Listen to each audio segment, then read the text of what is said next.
Halo sahabat BBBD, akhir-akhir ini sering terjadi angin kencang, terutama pada wilayah Jawa bagian selatan dikarenakan wilayah Jawa bagian selatan baru akan memasuki musim penghujan.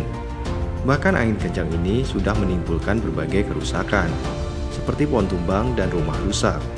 Untuk itu kita wajib waspada terhadap fenomena angin kencang ini dengan cara hal pertama yang harus dilakukan adalah menutup pintu dan mengunci pintu agar angin tidak berembus ke dalam rumah dan dapat mengakibatkan kerusakan pada perabotan rumah.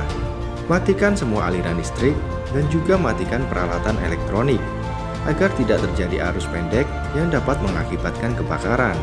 Kemudian yang ketiga, berlindung di tempat yang aman. Ajak seluruh anggota keluarga dengan berlindung atau bisa juga dengan berkumpul di tengah ruangan. Kemudian yang selanjutnya, berteduh jika sedang berkendara.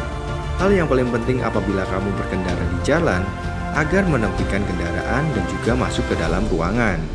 Hindari berlindung di bawah billboard ataupun pohon, dikarenakan berpotensi untuk roboh. Semoga informasi ini bermanfaat. Salam tangguh, salam kemanusiaan.